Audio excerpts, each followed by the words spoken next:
keep seeing a lot of videos about Howard, their tuition, things rising, going up, housing, etc. And I really want people to recognize that a lot of people are attending that institution because of the name and the prestige. Howard is currently having a scandal right now because students cannot pay their tuition. And I'm making this video to address everybody who is badgering these students, saying, oh, well, you shouldn't have gone to a university that you can't afford, you shouldn't have did this, blah, blah, blah, blah, blah. So there's something about this Howard situation that just was not sitting right with me. Why are there so many GoFundMes? Why are there so many Kickstarters? Why do so many kids owe so much tuition? Why has tuition gone up so much? When I first went to college in 2007, Damn! I'm sorry. my room and board was $20,000. Fast forward to today, and my same school, an HBCU, is charging $45,000. And the same thing has happened at Howard University. And we're gonna talk about the rising cost and, more importantly, alternatives that I'm 100% sure no one's talking about. Roll a clip. I keep seeing a lot of videos about Howard, their tuition, things rising, going up, housing, etc. And I really want people to recognize that a lot of people are attending that institution because of the name and the prestige. I disagree. It's both. People want an education and they also want to live the college experience because you only live once. And I met my wife in college, my longtime close friends in college, and I wouldn't trade my student loan debt for those experiences. But I believe these situations were caused by inflation, greed, and the government. You see, in 2005, the government passed an act that said your student loans cannot be discharged due to bankruptcy, which protected the banks when they decided to give a young, dumb, 18-year-old kid a $100,000 loan to get a basket weaving degree that would never make him any money. This act also allowed the colleges to raise their prices for more profits without the government having to worry about the banks collapsing because too many students were unable to pay them back. And the truth is, tuition has continued to rise ever since. Even Jerome Powell, the chair of the Federal Reserve, someone who doesn't talk politics, had something to say about this. I try hard not to comment on things that aren't Fed policy, but I broke that rule in this case many years ago, and so I'll just say what I said then, which is, you can make all kinds of investments, and you can discharge if you can't pay back the loan, you can discharge it in bankruptcy. The one exception we make is student loans, and I ask whether that is wise national policy. People borrow to invest in their education. That we do not forgive. It seems like something for Congress to consider, that's all. It's none of the Fed's business, really. Ultimately, it's not a big macroeconomic thing, but I've said it before, I said it again. The government doesn't mind bailing out businesses like they did in 2008 and in 2020. But if you're poor and you're trying to get ahead by getting an education, a degree, they don't care about you. But let's continue. And this is coming from someone who had two parents attend Howard University, and my father did undergrad and law school at Howard. There should never come a day when an institution costs as much as it does, and students have to protest on the lawn because they have mice in the dorm, or they have mold, or because Howard has a continued relationship with Isn't Real. Meanwhile, in Isn't Real, their students can go to school for free. I looked this up because it kind of pissed me off. But what she's saying is Israel students, they pay full tuition. She was referring to if they decided to go to college in Israel, it's subsidized by the government. So it's cheaper, but it's not free. As an HBCU graduate myself, I will always ask, where's the money going? Because if the money was actually going to the right places, Howard University should be one of the most pristine campuses that we have ever seen. In addition to that, our institutions should be taking care of our students much better. I'm a 2008 undergrad graduate, and the fact that financial aid offices HBCU-wide are always causation for mistakes and scandal is absolutely egregious and appalling. So to see another year of Howard students getting on social media to talk about all the ills that are happening on that campus with all the money that they constantly have coming in and the checks that are being cut, it's truly damning, especially in this time that we are in right now. After researching where the money is going, I still believe it's BS, but according to the internet, the additional money goes into programs and expansions, faculty development, student support services, the endowment, and helping the college run. But the lack of transparency in all of this leads me to believe that in the past almost 20 years since I started at an HBCU, there's no way you can convince me that all of this has doubled in price. So I put it in an inflation calculator because I can't speak for Howard, but I know there hasn't been much that has changed at the school I attended for them to justify the price doubling. But let's start with throwing Howard's tuition in the inflation calculator. This says tuition for Howard, which in 2007 was $14,000. If we take inflation into consideration, it should only be $21,000, and that includes room and board, not $55,000. My school, whose tuition was $20,000 in 2007, should be $31,000 based on inflation. But like I stated before, if I went now, the tuition for the school I attended is $45,000, which is a significant difference from $31,000. And I have 3 degrees, one being an MBA in finance, and I'm pretty successful off the internet. What are you doing? Don't look at the reviews. Hey asshole, focus on what I just told you. I have 3 degrees and I mentor students.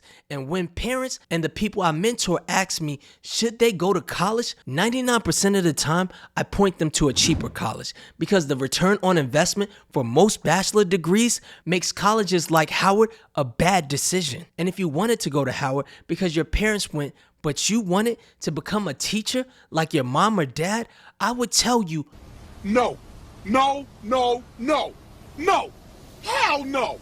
No! Because if you do 4 years of Howard University's tuition and then you become a teacher, it would be hard for you to pay off $200,000 in student loans on a teacher's salary. Since I went to an HBCU, I want my kids to go to an HBCU. But I'm starting to think these HBCUs are just losing touch with the people they were trying to help in the first place. And while researching this video, I found Howard University's fiscal year 2009 budget.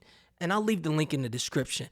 But in this PDF, it states, as part of Howard University's mission to provide disadvantaged students with a quality education, Howard's tuition, which is $6,607 for an entering undergrad student in academic year 2007 to 2008, is one of the lowest in the nation for private schools. They compared themselves to George Washington University, whose tuition was $39,000. But fast forward to today, George Washington University has gone up almost $40,000, but Howard University has also gone up $40,000, and it is no longer a budget-friendly HBCU. Because of the constant increase in tuition, Howard's tuition is average, meaning there are cheaper schools that we're going to talk about. And I tell all the people that I mentor, if you're not going to Harvard, Yale, an Ivy League school, Howard University, that name isn't going to help you get a job. No disrespect, Howard, but it's not going to get people a job.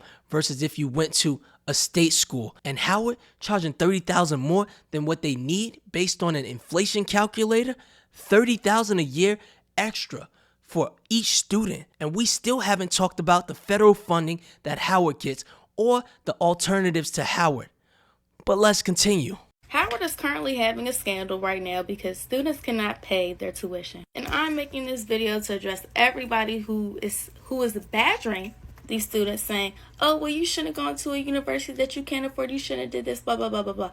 Because it's not about that. This is no longer about people not being able to pay their balances. This is about a school becoming more focused on money and their business rather than their students and academia.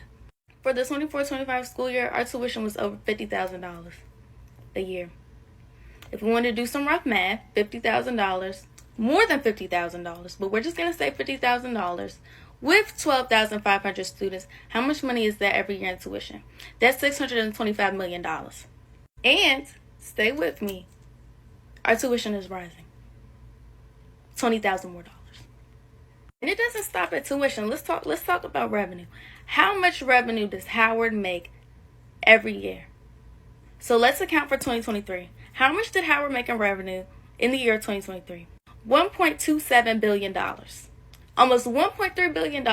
But these students who are struggling financially, who can't apply their payment plans, who can't apply their scholarships, who financial aid is not being posted, they have to pay their $20,000 balance. Now, They absolutely need to. And let's not mention the consequence of this. If you don't pay your balance is getting sent to collections. Not only do you lose your spot and you are not able to register for classes, your tuition's getting your unpaid bill is getting sent to collections. For all my people who are considering coming to Howard this upcoming year, whether you're an incoming freshman, sophomore, junior, whatever, or even if you're in a graduate program, please reconsider. Absolutely weigh your pros and cons with other schools. If you can pay less and receive less stress by going anywhere else, go there. Follow the money. Go where the money is. All right, this is my favorite part. Let's talk about the alternatives. Say you want to go to Howard University, even after I told you, don't go. If you want to save money, you can go to a state school first, get all of your general education classes done there.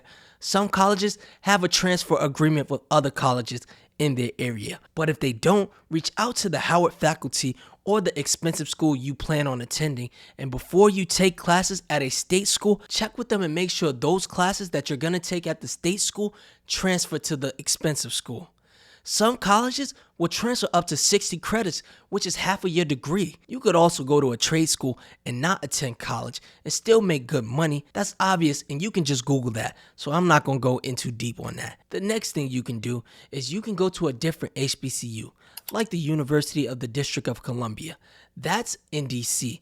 If you have a heart set on graduating from Howard University, you could go to the University of DC for 2 years, then switch to Howard for the last 2 years and graduate for way cheaper. You could also do that at Bowie State University. And here's a list of other HBCUs you can attend that are cheap. Some I've had the pleasure of visiting: Elizabeth City State University, Morgan State University, Virginia State University, and the tuition doesn't seem too bad. But you don't even have to attend college in the United States. To avoid paying high university tuition fees in the United States, more American students should consider studying abroad.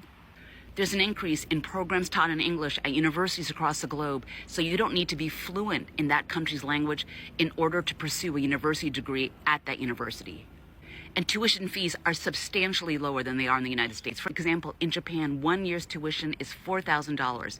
So you can get an entire university degree in Japan for $16,000, which is 1/3 of 1 year's worth of tuition at a private university in America. Tuition at public universities in Germany is essentially free. In Spain, a few thousand euros.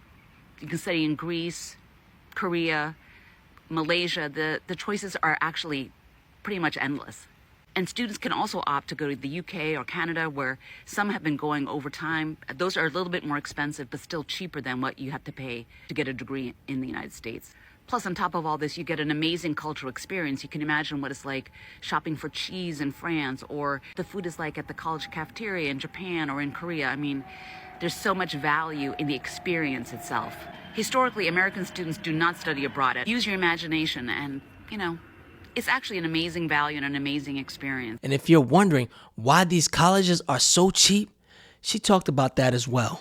Tuition fees at universities overseas tend to be cheaper because those schools focus on academics. They don't invest in huge football stadiums, luxury dorms, gourmet or organic dining at the student cafeterias, climbing walls or fitness centers, and they certainly don't spend millions hiring football coaches. Let me give you an example. Rutgers University hired a football coach. His name is Greg Schiano. He earns $6.25 million a year. That's part of a multiple-year contract worth $32 million. Keep in mind that is not a high salary for football coaches at schools that have big football programs. So you think by paying that kind of salary, Rutgers Athletics would be making money. Well, think again. Recently, the athletics program at Rutgers was running a deficit of $41 million. And there are news reports that if that program did not have a state subsidy, that deficit would be looking more like $70 million. And how is the school closing that deficit? Well, it can move around money in its budget, but some of that cost is being passed on to students. Universities in the U.S. have been increasingly invested in these non-academic expenditures in a bid to attract more students. And that's not through their academics, it's through all the niceties, the amenities that a university can offer a student. And they get more students, and then they charge students more tuition to get more students. I mean, it's a really bad cycle. Many universities overseas do not have fancy dorms. They do not offer you gourmet dining. They do not have fitness centers, but they don't charge you through the nose. The focus remains on academics, and that's why the fees are reasonable. And you're also not paying for the $6 million salary of a football coach. I mean, anyway. Yeah, it needs to be more transparency to where all of this money is going. Because in my personal opinion, it looks like fraud to me. Y'all are going to be mad when I say this, but elitism is a key component as to why Howard University continues to be one of the best HBCUs, despite its continuous history of financial atrocities committed against its students. So many students will apply to Howard University just for the name, just to say that they go to the real HU, just to say that they're a bison, while completely ignoring the fact that these financial aid complaints have literally come about almost every single year. Y'all remember when that student who worked at the financial aid department was embezzling funds out of student accounts? I do, because it became a meme on Twitter. When I graduated, I worked for the federal government for 2 years, and I slapped Howard University with a quite hefty fine. I can't go into details about it, but just know that these issues are well known across the board, not even just within the HBCU network. But y'all will go anyway just to say that you went. And I fear that as a community, we have to be better at recognizing when elitism is at play. When we talk about HBCUs, it should be a problem that the only ones that people want to talk about are like Howard, Hampton, Spelman, right? There are so many HBCUs across this nation that deserve the recognition and the care and just like the general attendance. If half of the students at Howard spread out and went to other HBCUs, these other HBCUs could be just as big and well known and great to attend. Honestly, it reminds me of the same problem that we have when it comes to athletes only going to PWIs. I fear that we have lost the plot when a name is bigger than like your respect. This institution doesn't respect y'all as a student body, and you apply anyway. Something has got to give. Man, that must be awkward when she comes back for homecoming. But everyone doesn't think it's Howard's fault. It's not Howard University, and it's not the families and students. It's Trump's big, beautiful bill. There's a lot of banter going back and forth because you have students at Howard University opening up GoFundMe pages and accounts, and they're asking for assistance. They're being accused of mismanaging their money, and you have others who are blaming Howard University for being, doing a big money grab. And it's neither one of them. It's Trump's big, beautiful bill, which has made 3 major changes that will now make it almost impossible for working class families to be able to afford to send their children off to school to get a 4-year degree. Okay. The first thing, if your child will be attending school part-time, they may not even qualify for a Pell Grant. When you fill out that FAFSA application, and you have to fill it out, once you fill it out on that application, once it comes back, it tells you how much you qualify for in aid. If your child is attending part-time, they may not even get any. Okay. The second thing, student loans. There was a time when you would see how much financial aid you received, and whatever financial aid you received, you would then look and say, okay, let me take out a student loan to cover the balance. Now there's a cap put on student loans. So you may not even be able to get the full amount to cover the tuition. Okay, so between the Pell Grant and the student loan, you still may have an outstanding balance that you have to pay out of pocket for. That's the second thing. The third thing is if you're looking to pursue a graduate degree and you're going to need to take out a loan to do that, there are no more loans for graduate school. Those are the 3 major changes in Trump's big, beautiful bill that impact working class families primarily, and worse, Black working class families and their children who want to go off to an HBCU, because HBCUs rely more on financial aid to cover the cost for their students, because most Black students going off to college and university are first generation or coming from working class families who cannot afford to pay out of pocket. So again, it's not Howard University, nor is it the families and the students. It's the big, beautiful bill. Finally, Howard is, in addition to the challenges that they're facing with their students not being able to afford the school, which is something that all HBCUs are going to find out in August. In addition, Trump is also looking at taking $65 million away from them next year. So the money that the federal government normally gives Howard University to function, they're looking at a $65 million shortfall. So now you know what's really happening. It's the big, beautiful bill. You might want to look into it. So I disagree. For starters, here's everything that goes into effect immediately. You can pause and read it if you want to. But everything she talked about doesn't go into effect until July 2026. And I'm not a Trump supporter, but I think reducing loan limits and reducing the amount of Pell Grants that we give students, I hope, I'm open to the possibility of being wrong as well, but I think this will lower tuition. And if not lower tuition, it will stop tuition from going up, because if I can't afford to attend Howard University, that's a me problem. But if 3,000 out of the almost 10,000 students can't afford Howard University, that's a Howard University problem, because student enrollment to Howard University will drop if students can't afford it. Not just the freshmen, all students who rely on aid. That would have been me, especially because I really wanted to go to the school that I graduated from. But if the government didn't give me the loan, I wouldn't have just said I'm not going to college. I would have no choice but to pick a cheaper school. And I've already told you there are cheaper schools. I got accepted into cheaper schools, so I would just take that financial aid package that I received and go to a different school. In fact, I'm convinced that if the government decided that it will only give out Pell Grants and no more student loans, you will see a major shift in the way these private schools price their tuition. It's a tough truth, but a decrease in the availability of easy money for students might be the only leverage left to push colleges to reevaluate their pricing models and make education more affordable again. Because not only are these colleges' prices going up because they know the government will give us federal loans, but they're also accepting federal funding on top of tuition and on top of the alumni donations that y'all keep asking us for. Did you know Howard University receives a ton of federal funding beyond just student tuition? This funding comes directly from Congress. Remember this cringe picture the HBCU presidents took with Trump? Yeah, they got money from the government. They also get money from agencies like the National Institute of Health and the National Science Foundations, and contracts for specific programs. So once again, it leaves you to wonder, where's all this money going?